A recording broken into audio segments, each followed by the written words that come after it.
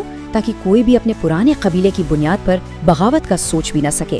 یہ ایک انتہائی شاندار میرٹ پر مبنی نظام تھا جس نے پرانی شناختوں کو ختم کر کے ایک پکی ریاستی وفاداری کو جنم دیا۔ اندرونی سطح پر اگر دیکھا جائے تو ان کی یہ اصلاحات جدید دور کی بیوروکریسی کی یاد دلاتی ہیں۔ انہوں نے خاندانی پس منظر کے بجائے خالص صلاحیت کو اہمیت دی۔ ذرا سوچئے، بڑئی اور چرواہے جیسے عام لوگوں کو ان کی قابلیت کی بنیاد پر اعلیٰ ترین فوجی عہدوں تک پہنچا دیا گیا۔ اس کے ساتھ ہی ایلیٹ گارڈ فورس یعنی کیش کو بڑھا کر 10,000 افراد تک کر دیا گیا۔ پوری سلطنت میں مذہبی رواداری کو باقاعدہ قانون کا حصہ بنایا گیا اور ایک ان پڑھ معاشرے کو چلانے کے لیے یغور حروف تہجی کو اپنایا گیا۔ یہ سب ایک غیر معمولی منتظم کی بہت واضح نشانیاں ہیں۔ اب بڑھتے ہیں چوتھے حصے کی طرف، تباہی اور شاہراہ ریشم۔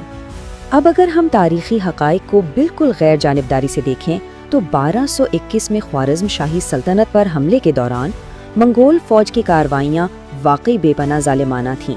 خراسان کے عظیم اور خوشحال شہر جیسے نشاپور، مرو اور ہرات جو اس وقت دنیا کے امیر ترین اور گنجان آباد شہروں میں شمار ہوتے تھے، انہیں مکمل طور پر تباہ کر دیا گیا۔ کوئی عمارت، کوئی بھی آبادی منگولوں کے غیظ و غضب سے بچ نہیں پائی تھی۔ محتاطات ترین جدید اندازوں کے مطابق صرف خراسان کی مہم میں 12.25 لاکھ انسانوں کی جانیں گئیں۔ 12.25 لاکھ! یہ کوئی معمولی جنگی کامیابی نہیں تھی، بلکہ یہ ایک ایسا ہولناک آبادیاتی المیہ تھا جس کے اثرات ان علاقوں پر کئی نسلوں تک باقی رہے، اور دراصل اسی خون ریزی نے چنگیز خان کو ایک بے رحم فاتح کا وہ روپ دیا جو آج تک تاریخ کی کتابوں میں سب سے زیادہ نمایاں ہے۔ لیکن اس بے پناہ تباہی کے فوراً بعد کا دور تاریخ کا ایک عجیب اور حیرت انگیز تضاد پیش کرتا ہے، جسے پیکس منگولیکا یا منگول امن کہا جاتا ہے۔ ہوا یہ کہ جب یہ وسیع خطہ ایک ہی سلطنت کے کنٹرول میں آ گیا تو شاہراہ ریشم کے راستے مکمل طور پر محفوظ ہو گئے۔ ایک ایسا تجارتی اور ثقافتی تبادلہ شروع ہوا جس کی تاریخ میں واقعی کوئی دوسری مثال نہیں ملتی۔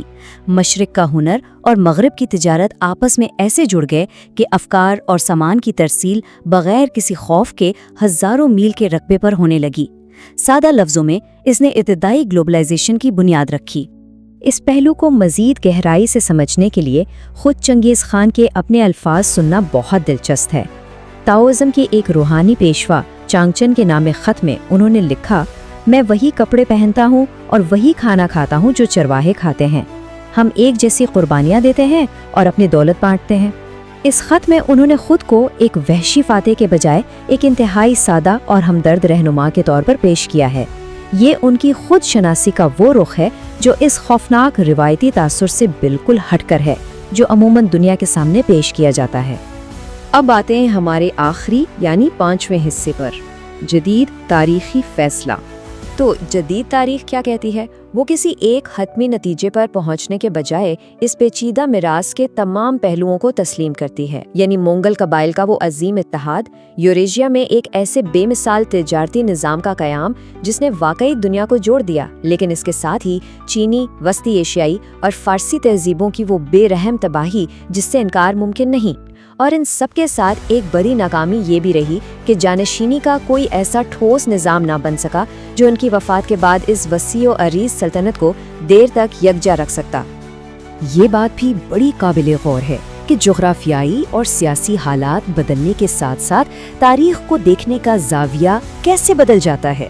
مثال کے طور پر 20ویں صدی کے سوویت دور میں چنگیز خان کو ایک ظالم، رجت پسند جاگیردار قرار دیا گیا جس نے غریب عوام کا استحصال کیا، لیکن آج کے آزاد اور جدید منگولیا میں دیکھیں تو انہیں ایک جمہوری ریاست کے بانی، قانون فراہم کرنے والے اور قوم کے روحانی باپ کا درجہ حاصل ہے نا حیرت کی بات؟